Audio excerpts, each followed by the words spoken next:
Welcome everyone to the Wake Up Call channel. It's important to watch what is happening in other countries, specifically countries that have given up their right to bear arms or a lot of their human rights they've given to the government. Places like China and obviously Australia. If you're not even familiar with some of the stuff going on in Australia, they're passing knife ban laws in the state because they've gotten so far ahead with getting rid of the guns. Now they're convincing the civilians that they need to get rid of knives. And of course, they're complying as they live in this dystopian hell over in Australia. And it's important to note, keeping an eye on the digital ID system, because Australia is the next one that's about to roll out their digital ID system. And this is a global system. This is what they're trying to get in every single country, including America. That's why they've got us so divided. They've got us down each other's throats. And at the same time, you're distracted by that. They're deliberately sabotaging our infrastructure. The Democrats and the Republicans are on board with the digital ID system. Don't let the Republicans fool you into thinking, well, we don't want a central bank digital currency, that we're not going to have a digital ID system, because the plan is for all of us to have a digital ID system. They've been easing us into it with doing things on our phone. And now, like you'll see in this video clip I'll play for you, let me just give you a few of the talking points. The government is developing the new digital ID, but first must gain the public's trust. And of course, how do they gain the public's trust? Well, they gain the public's trust. This is what they do with every single one of these things they roll out. They will roll it out and nothing will happen. And that's how they convince people that, see, it's not slavery. See, we're not shutting off your bank account. See, we're not doing this. And then as time goes by, which I've always mentioned and said is their friend, right? As time goes by, people become desensitized. Then they force you into it. Kind of like where we're at now with phones, right? People out there rejected the phone at first, then they started getting comfortable with the phone. Now everybody has a phone. And the people out there who don't have a phone, you might have noticed if you go certain places, you can't even get in without having some type of QR code scan on a phone. So what they do is they make you feel like a third world citizen and go over to a laptop or a computer over on the side to get into certain buildings. And you have to go in and put in your information to get in. They make it difficult for you to even get in when you should just be able to walk in and out of places freely. This is all done by design. And keep in mind all the stuff we've heard about hacking and cyber attacks. This works both ways. While they're telling you about cyber attacks and your bank account under attack, all that stuff, they're trying to push you into a digital ID at the same time. And people go, well, how are they going to push us into a digital ID if they keep telling us about all these things happening with cybersecurity? Well, they're going to tell you that this is bulletproof, that the digital ID is not hackable, that you can't, it's so encrypted that nobody would ever be able to take any of your information, and they will fall for it. The other thing, of course, is convenience. The video I'm about to play for you, new digital ID aims to take the hassle out of renting, banking, and visiting the pub. Of course, because our enslavement comes in the word convenience. The more we give into this technology because of the convenience of it, the more they're able to take control over our lives. And it is not a conspiracy theory.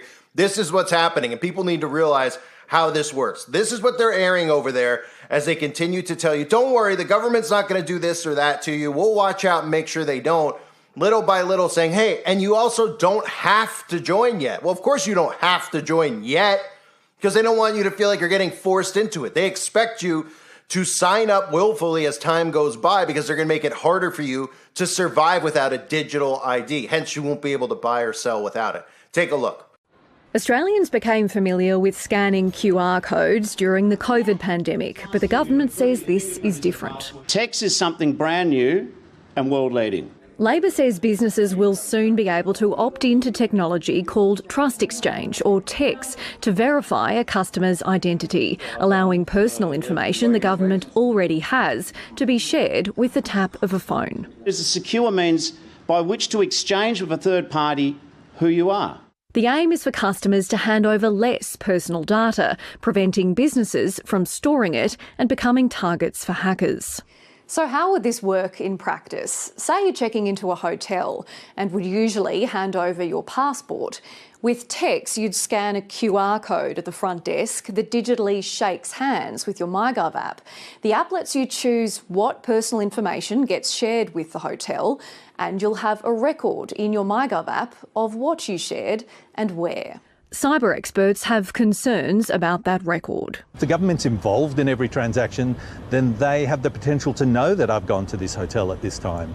But the government says it won't be tracking how people use the technology. Australians would understandably want to be satisfied that the privacy issues have been thought through here. With text, data will be secure.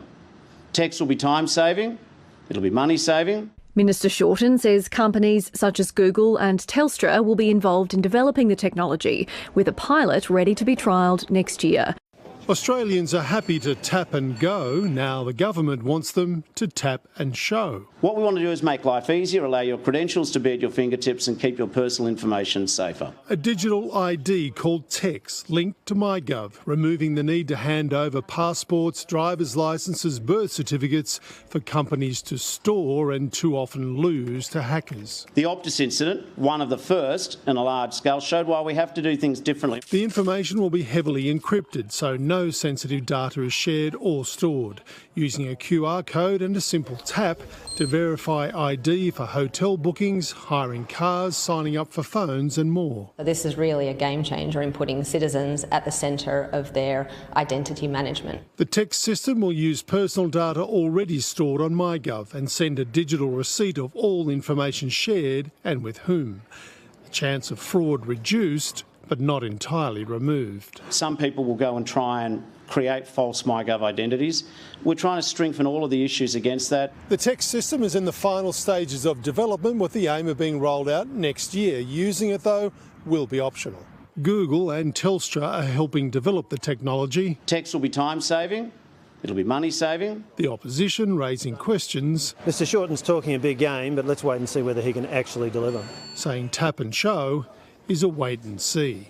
So again, this is being rolled out in Australia. And eventually, if you don't understand how this works, the digital ID moves to a phone, right? So it's people out there are going to go, well, you know, it's annoying anyway. I got to get my license out. I got to get my insurance card out. I got to get my, passport out. Why can't I have it all in one place? Well, that's how you fall for it, hook, line, and sinker. When really you shouldn't even need all these things to identify yourself. But of course, they fear porn people into giving up all of their freedoms, into thinking that we need all of these IDs to go here, go there, do this, do that for safety measures. Then at the same time, they allow people into our country and every other country out there that they're doing this deliberate invasion at the border in, which is all done by design. Those people don't need IDs, right? It's utter insanity that we're allowing it. But if you don't know, eventually the digital ID, which starts on your phone, ends up inside your body.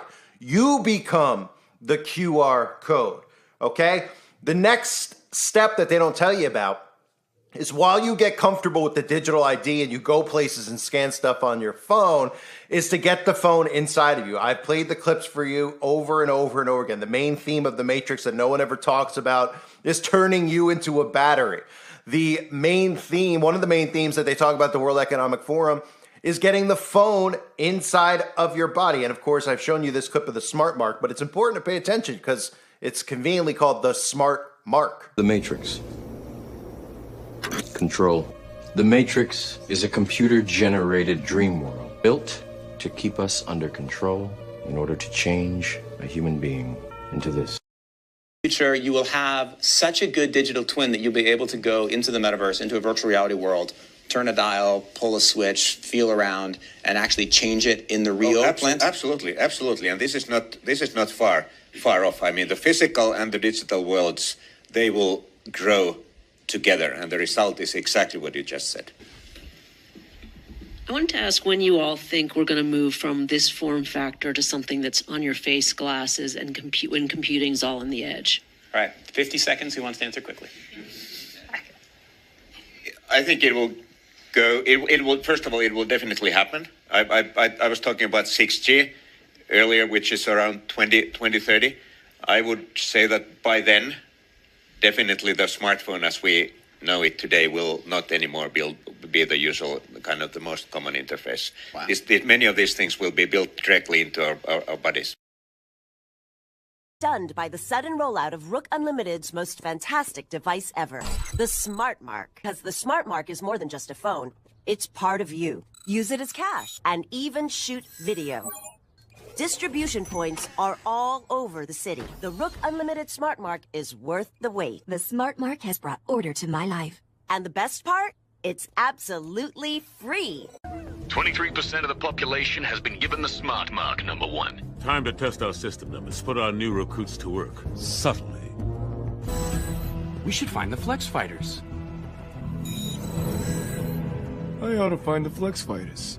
We should find the Flex Fighters. You call yourself a man of science. World order is our destiny. Submit to a Smart Mark and join the glorious victory of order over chaos. People think Smart Marks are brand new Rook tech that will improve their lives. But your chip makes it possible to control everyone in Charter City, whether they're marked or not.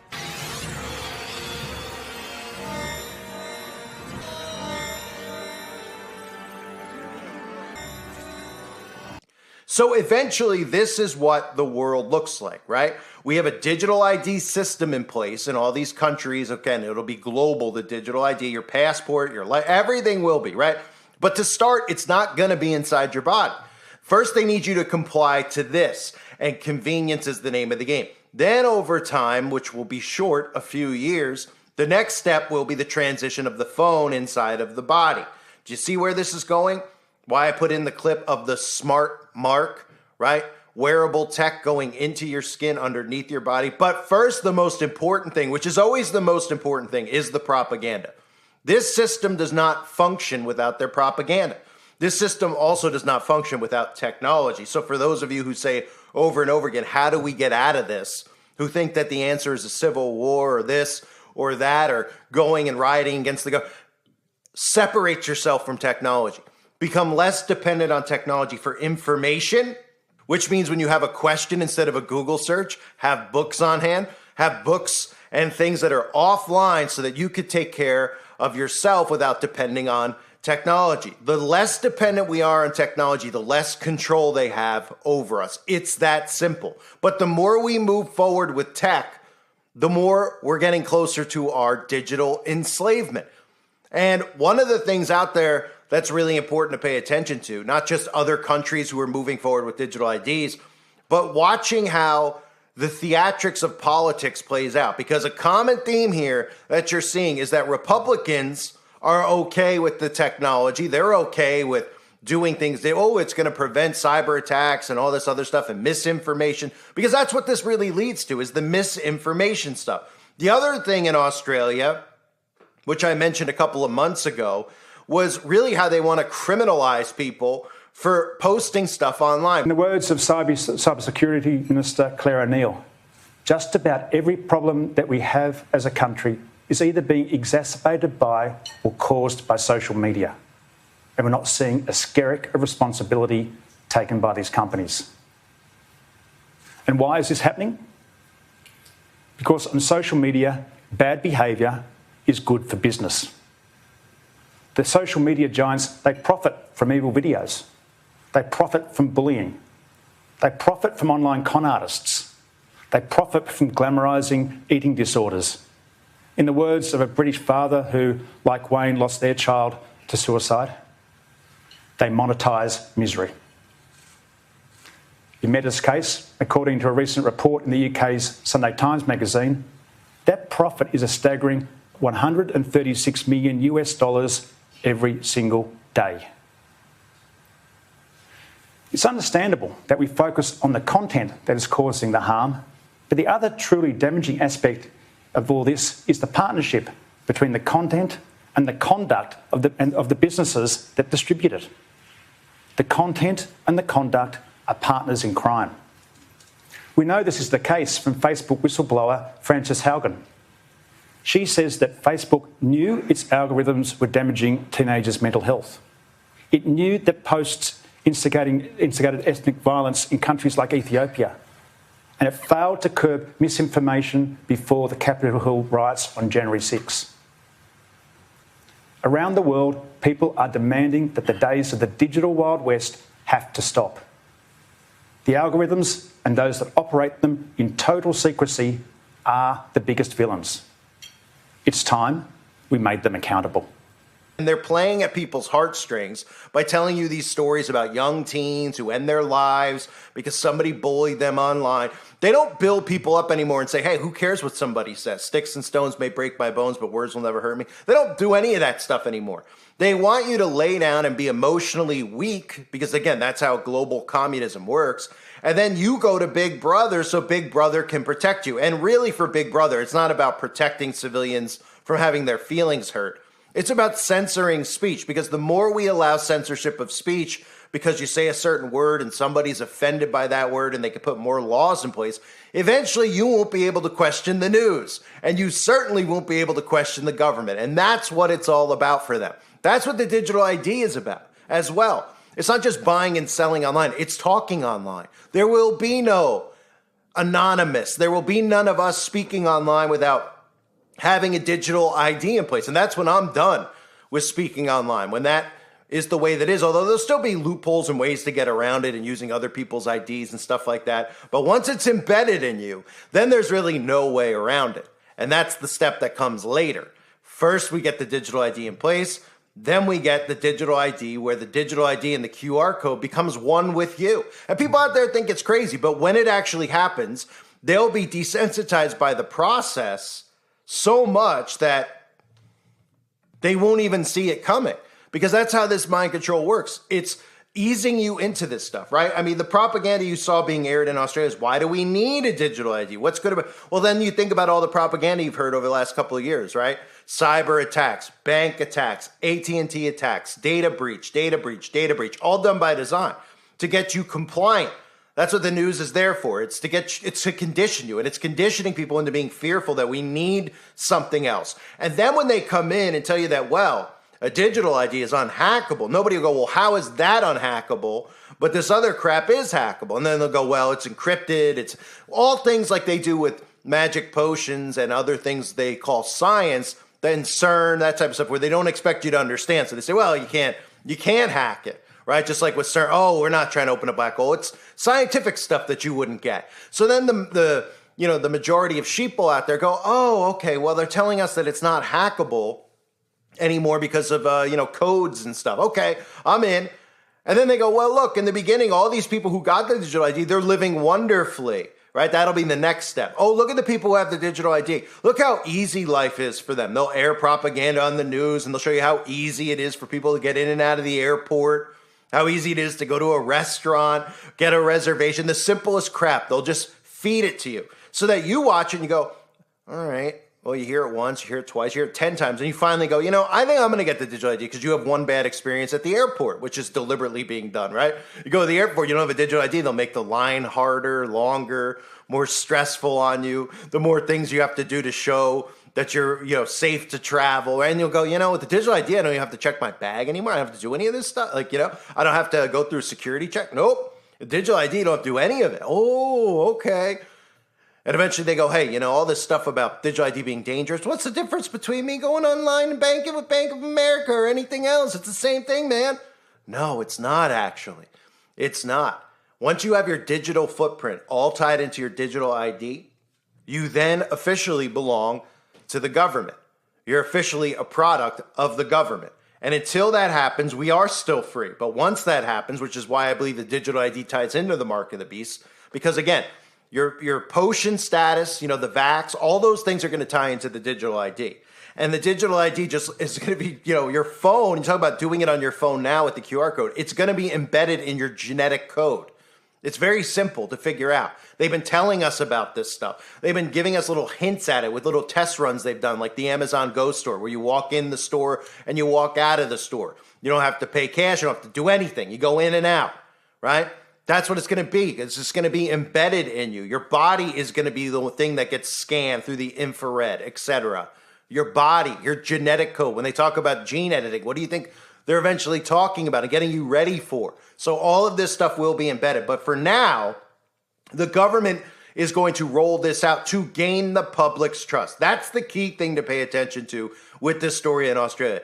Gain the public's trust. They want to gain your trust Then they want to push propaganda to tell you how great and convenient it is. Then they'll push propaganda, say, look at all these crazy conspiracy nuts that were saying, oh, the government's going to shut off their bank account, the government's going to do this or that, until everybody's fully compliant. Then they'll just start getting more and more hardcore after your freedoms. And it will be the people who once felt like they were free with their speech won't have free speech anymore, because if they question what the government, when the government suddenly decides that they're not pro, women's rights and they're not pro LGBT and all this other stuff, then it'll be too late, because you'll have a digital footprint, you'll have a digital ID, and then you won't be able to complain or criticize or have free thoughts anymore. That's what it all leads to. So Australia, once again, and all this stuff, like I said earlier, it all starts with civilians giving up their right to bear arms. That's where all this stuff starts.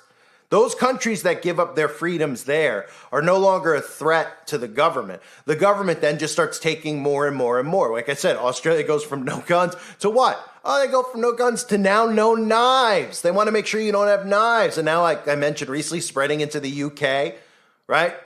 That's because the government can, once they get these things away from you, they're going to just take more and more and more. And with the digital ID, it goes beyond your comprehension of the things that they're going to limit. It's not just, people are like, well, maybe we do need that so people don't say hate speech online, because they can't wrap their heads around what hate speech is or isn't. And just the fact that it even exists is insanity, really. But how about when the government starts putting in carbon laws because of the climate agenda, and then they start saying, hey, you know what? You can't buy this at the grocery store this week. You're having 5 friends over. Well, you're all going to have to share one hamburger, and it's not going to be real meat. It's going to be plant-based meat to keep you weak and pump that estrogen into you. Oh, you want to go do this? You want to go do that? You want to go to the movies? You went to the movies last month. You can't leave your house this month. Then you'll start getting agitated by it, and it'll be too late, because you'll go, wait, I don't want to do this. Oh, tough. Because you've given all your rights up to the government. Now they're showing you their true colors, which most of us can already see. And again, I try to tell people out there who are Democrats, who hate me, hate my channel, even though I'm not a Republican or a Democrat, because it's all fake. Just imagine if Donald Trump had this power. Then they go, oh, right, that would be kind of frightening, right? But, telling the people who are stuck in the hive mind of the left, right, just imagine, somebody you think would do something vicious to you having this type of power, right?